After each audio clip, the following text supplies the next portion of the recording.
తెలంగాణకు కేంద్రం good news అయితే చెప్పింది. మరి ఒక 2 హైవేలకు, నేషనల్ హైవేలకు అయితే శాంక్షన్ చేసింది. కింద కేంద్ర కేబినెట్ సమావేశంలో కీలక నిర్ణయం తీసుకున్నారు. ఇక్కడ చూడొచ్చు, ఉత్తర తెలంగాణ అభివృద్ధి కోసం దాదాపు 7,500 కోట్లకు పైగా విలువైనటువంటి భారీ జాతీయ రహదారి ప్రాజెక్టులకు కేంద్రం అయితే ఆమోదం తెలిపిందట. ఇక 2 నేషనల్ హైవేలకు వీళ్ళు కన్ఫర్మ్ చేశారు. ఒకటేమో NH63, ఇది ఆర్మూర్ నుంచి జగిత్యాల మంచిర్యాల వరకు వెళ్తుందంట. ఇదొకటి. ఇంకోటేమో NH563, ఇది ఇక్కడ చూడొచ్చు, జగిత్యాల నుంచి కరీంనగర్. ఈ ఆల్రెడీ ఉన్నటువంటి హైవేను 4 లైన్స్ చేస్తారంటే ఈ 2 హైవేలకు అయితే గ్రీన్ సిగ్నల్ ఇచ్చింది. ఇక దాంతో పాటు ఇవి హైబ్రిడ్ మోడల్లో హ్యామ్ పద్ధతిలో అయితే చేస్తారట. BOT టోల్ విధానంలో అయితే ఎక్కడైనా ఇప్పుడు టోలే ఉంటుంది, టోల్ తీసుకునే ఉన్నారు కదా. ఎక్కడ హైవే ఎక్కినా కానీ ఒక 56 కిలోమీటర్ల వరకు టోల్ గేట్ వస్తుంది. అకౌంట్లకి వెళ్ళి కట్ అయిపోతుంటాయి.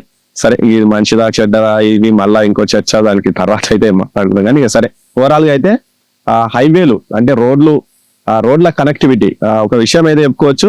ఎన్డీఏ గవర్నమెంట్ వచ్చిన తర్వాత అయితే రోడ్ల కనెక్టివిటీ కొంచెం చాలా బాగైంది. చాలా రోడ్లు అయితే వేస్తున్నారు. నితిన్ గడ్కరీ గారు ఈ రోడ్ల మీద దీని మీద అయితే చాలా ఎక్కువ ఫోకస్ అయితే పెడుతున్నారు. రోడ్ల నిర్మాణం అయితే వేగంగా జరుగుతుంది. దాంతో పాటు జనాల జేబుల మొక్క కూడా ఎక్కువ పడుతుంది. ఎందుకంటే ఎక్కడ పోయినా ఇప్పుడు వేసే రోడ్లన్నీ టోల్ రోడ్లే.